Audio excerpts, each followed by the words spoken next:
नमस्कार, मैं डॉक्टर शैलेंद्र सिंह, विभाग अध्यक्ष इतिहास विभाग, शासकीय द्वितीय महाविद्यालय राजनांदगांव। मैंने अपने लेक्चर का विषय चुना है भारत का विभाजन। यह बीए अंतिम वर्ष तथा एमए चतुर्थ सेमेस्टर के पाठ्यक्रम में सम्मिलित है। लेक्चर का शीर्षक है भारत का विभाजन। यह एक महत्वपूर्ण टॉपिक है। 1945 में द्वितीय विश्व युद्ध समाप्त हुआ। द्वितीय विश्व युद्ध समाप्त होने के साथ ही भारतीय राजनीति तथा अंतरराष्ट्रीय राजनीति में बहुत सारे परिवर्तन देखने को मिल रहे हैं। 1945 में ही इंग्लैंड में आम चुनाव हुआ। इस आम चुनाव में इंग्लैंड की मजदूर दल ने अपने घोषणा पत्र में कहा था कि अगर वह सत्ता में आई तो भारत को औपनिवेशिक साम्राज्य प्रदान कर दिया जाएगा। इस चुनाव में इंग्लैंड में मजदूर दल की सरकार बनी। एटली उसके प्रधानमंत्री बने और एटली ने प्रधानमंत्री बनने के पश्चात भारत को औपनिवेशिक स्वतंत्रता देने के क्षेत्र में कार्य प्रारंभ किया।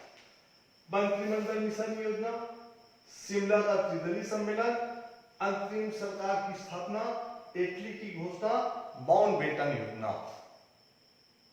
इन सब से धीरे धीरे भारत को स्वतंत्रता देने की ओर कदम बढ़ाया गया। 4 जुलाई 1947 को भारतीय स्वतंत्रता अधिनियम विधेयक ब्रिटेन के संसद में पेश किया गया। 15 जुलाई को हाउस ऑफ कॉमन्स के द्वारा इसे पारित कर दिया गया। 18 जुलाई 1947 को ब्रिटिश सम्राट के समक्ष प्रस्तुत किया गया और ब्रिटिश सरकार ने उस पर हस्ताक्षर कर दिए गए और यह निश्चित हो गया कि भारत के विभाजन के आधार पर 15 अगस्त 1947 को भारत को स्वतंत्रता प्रदान कर दी जाएगी। 14 अगस्त 1947 को पाकिस्तान का निर्माण कर दिया जाएगा।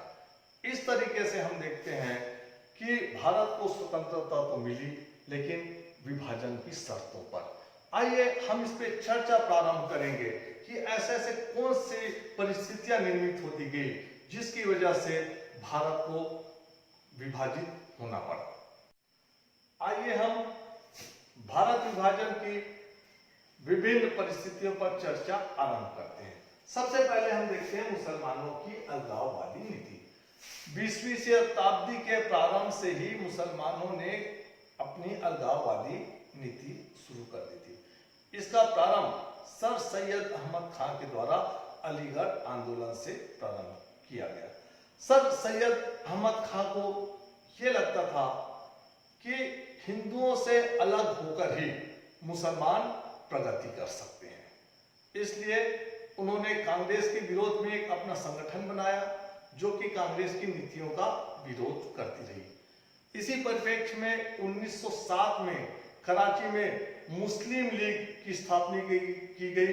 इसका उद्देश्य भी मुसलमानों के हितों की रक्षा करने थी। दूसरी ओर ब्रिटिश सरकार ये भारतीय राष्ट्रीय एकता और भावना को अलग करना चाहती थी। इसलिए उसने जानबूझ करके मुसलमानों को पृथकतावादी नीति अपनाने को जोर दिया। मुसलमान धीरे धीरे अंग्रेजों की इस नीतियों के शिकार होते गए। आगे चल करके मोहम्मद इकबाल और जिन्ना ने भी इसी नीति को अपनाया। तो 20वीं शताब्दी के प्रारंभ से मुसलमानों के द्वारा जो अलगाववादी नीति अपनाई गई, यहीं से भारत विभाजन की पृष्ठभूमि की शुरुआत होती है। दूसरा पॉइंट हम देखते हैं हिंदू महासभा का गठन। 1915 में प्रयाग में मदन मोहन मालवीय के नेतृत्व में हिंदू महासभा का गठन किया गया। ये कट्टर हिंदुओं के द्वारा हिंदुओं की हितों की रक्षा के लिए इसका निर्माण किया गया था। अंग्रेजों भारत में 1926 में प्रथम आम चुनाव होना था।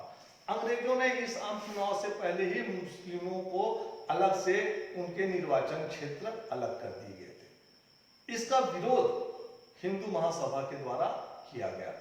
हिंदू महासभा का मानना था कि अगर भारत का विभाजन होता है तो जो बचा हुआ भारत होगा वो पूर्ण रूप से हिंदू राष्ट्र होना चाहिए, उसमें कहीं किसी अन्य का कोई भी योगदान नहीं होना चाहिए। तो हिंदू महासभा चाहती थी कि भारत जो है वो एक हिंदू राष्ट्र के रूप में सामने आए।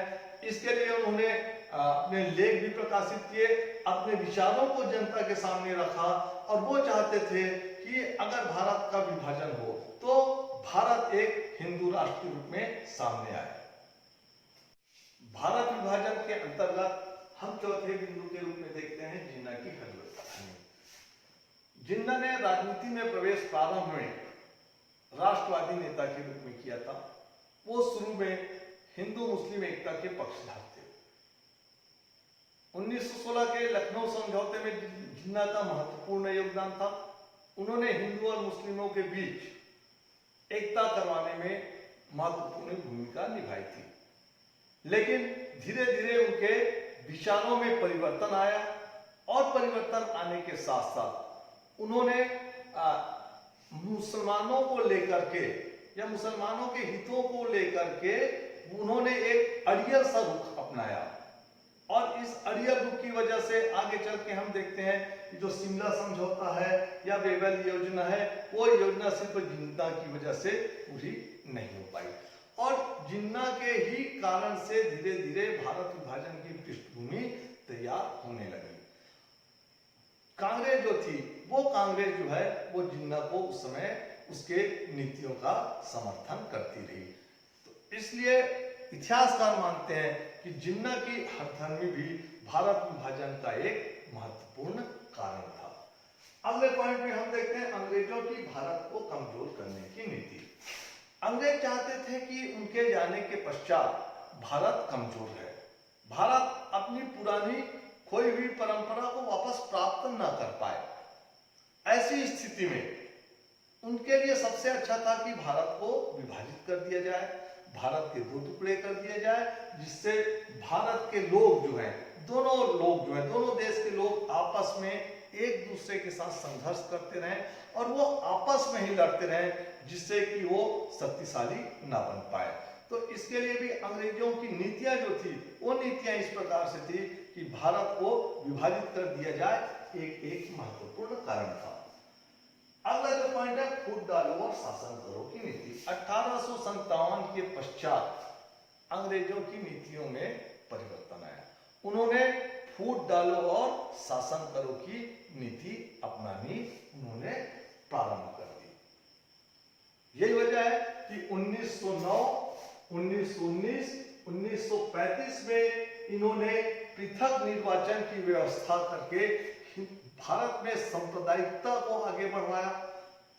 मुसलमानों को पृथक निर्वाचन के लिए दे करके उन्होंने सांप्रदायिकता का जो बीज बोया, इसी बीज का ही परिणाम निकला आगे चल करके कि भारत को विभाजित होना पड़ा। तो अंग्रेजों की जो नीतियां थी सांप्रदायिकता का बीज बो करके वो हिंदू और मुसलमानों को लड़वा करके भारत का विभाजन करवाना चाहते थे।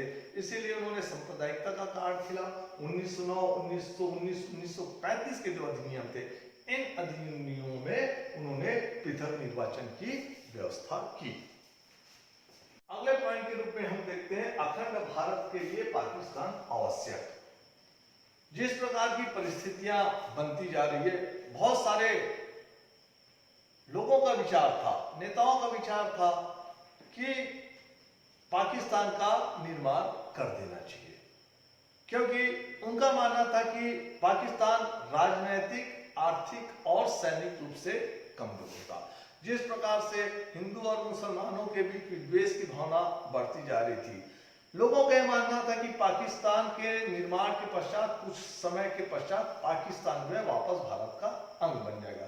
कुछ इतिहासकारों का मानना है कि सरदार पटेल और मौलाना आजाद ने इसी शर्त पर भारत विभाजन के लिए सहमति दी थी कि उनको मालूम था कि सैनिक रूप से या राजनीतिक रूप से पाकिस्तान एक कमजोर राष्ट्र सिद्ध होगा और कमजोर राष्ट्र सिद्ध होने के बाद कुछ समय के बाद वो अखंड भारत का अंग बन जाएगा। अगले पॉइंट के रूप में हम देखते हैं सत्ता हस्तांतरण की धमकी। ब्रिटिश प्रधानमंत्री एटली ने 20 फरवरी 1947 को घोषणा की कि वो किसी भी हालत में भारत को सत्ता हस्तांतरित कर देंगे। भारतीय नेताओं को यह महसूस होने लगा अगर वो इटली की बात को नहीं मानते, भारत विभाजन की बात को नहीं मानते, तो हो सकता है कि सत्ता हस्तांतरण के समय भारत में गृह युद्ध की स्थिति निर्मित हो सकती थी और गृह युद्ध की स्थिति निर्मित होने से भारत कई टुकड़ों में बढ़ सकता था। ऐसी परिस्थिति में उन्होंने भारत विभाजन को स्वीकार किया और यह तो निश्चित था कि अगर उस समय इस विभाजन को स्वीकार नहीं किया जाता तो गृह युद्ध की स्थिति निर्मित हो जाती, जिसको कि संभालना बहुत मुश्किल हो सकता था। कांग्रेस की मुसलमानों के प्रति तुष्टीकरण की नीति है। इतिहास में इतिहासकारों के अलग दृष्टिकोण होते हैं और इतिहास में आलोचना का विशेष महत्व होता है। बिना आलोचना के इतिहास कभी पूरा नहीं होता, क्योंकि हर व्यक्ति के, हर इतिहासकार के अपने अलग अलग दृष्टिकोण होते हैं। कुछ इतिहासकारों का मानना है कि कांग्रेस ने 1916 में मुस्लिम लीग से समझौता करके बहुत बड़ी गलती की थी। इसके बाद पृथक निर्वाचन और अलग प्रतिनिधित्व की मांग को मानकर उसने इस बात को आगे बढ़ाया और इसी का परिणाम निकला कि आगे मुस्लिम लीग हर बातों को, कांग्रेस के हर बातों को का विरोध करने लगी और अपनी शर्तों के अनुरूप कांग्रेस को नचाती रही। कांग्रेस उनकी शर्तों को मानती रही और अंततः इसी का परिणाम निकला कि अंततः जा करके उनको भारत विभाजन को स्वीकार करना पड़ा। ये इतिहासकारों के अपने दृष्टिकोण थे। उनका मानना था कि अगर 1935 के समय ही मुस्लिम लीग की बातों का विरोध किया जाता या मुस्लिम लीग के मुस्लिम लीग के द्वारा जो भी बातें सरकार के समक्ष रखी जाती थी, अगर उसका विरोध कांग्रेस करती तो हो सकता था विभाजन की परिस्थिति पैदा नहीं होती। ऐसा कुछ इतिहासकारों का मत है। अगले पॉइंट में देखते हैं छोटा संगठित भारत विशाल कमजोर भारत से अच्छा। अधिकांश नेताओं का यह मानना था कि विशालता इतनी महत्वपूर्ण नहीं है जितनी सुदृढ़ता। भारत के विभाजन के पश्चात भी 75 से 80% भाग भारत के पास रहा। सरदार पटेल का मानना था कि मुसलमानों को भारत में जबरदस्ती रहने के लिए विवश नहीं करना चाहिए और यही वजह है कि जो भारत है वो भारत के विभाजन के बाद भारत एक शक्तिशाली देश के रूप में सामने आता। अगले पॉइंट में हम देखते हैं स्वतंत्रता प्राप्ति का सुनहरा अवसर। प्रधानमंत्री एटली ने अचानक घोषणा की कि भारत को स्वतंत्रता प्रदान कर दी जाएगी। जो नेता वर्षों से संघर्ष कर रहे थे उन्हें महसूस हुआ कि भारत विभाजन की शर्त पर भारत की स्वतंत्रता स्वीकार कर ली जानी चाहिए। अगर वो स्वतंत्रता विभाजन की शर्तों पर स्वतंत्रता स्वीकार नहीं करते तो हो सकता था कि ये सत्ता हस्तांतरण का समय और आगे बढ़ सकता था और विषम परिस्थितियां पैदा हो सकती थी। इसलिए उन्होंने महसूस किया कि ये स्वतंत्रता प्राप्ति का सुनहरा अवसर है और इस सुनहरे अवसर का लाभ उठाते विभाजन के शर्तों पर भी भारत को स्वतंत्रता प्रदान कर लेनी चाहिए, स्वीकार कर लेनी चाहिए।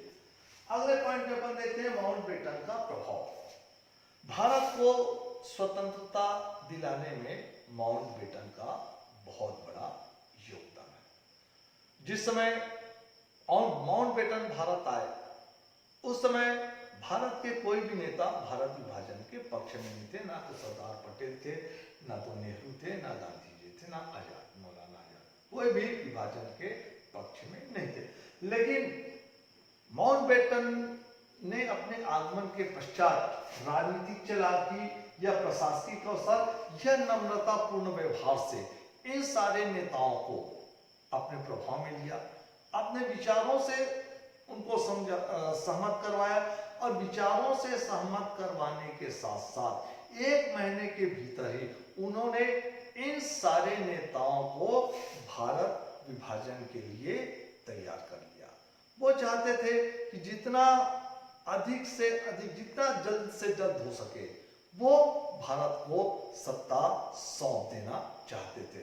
तो माउंटबेटन का भारत में आगमन या माउंटबेटन को जिस कार्यों के लिए भारत में भेजा गया था उसमें वो पूर्ण रूप से सफल रहे और उन्होंने गांधी जी, सरदार पटेल, नेहरू, इन सारे नेताओं को भारत विभाजन के लिए तैयार किया। इस तरीके से हम देखते हैं कि भारत अपनी सांस्कृतिक एकता को जो वर्षों तक बचाए रखा था, अंग्रेजों के द्वारा जो सांप्रदायिकता का बीज बोया गया, उस सांप्रदायिकता का बीज का ही परिणाम निकला कि भारत को स्वतंत्रता तो प्राप्त हुआ, लेकिन स्वतंत्रता प्राप्त होने के साथ साथ उसका विभाजन भी हो गया।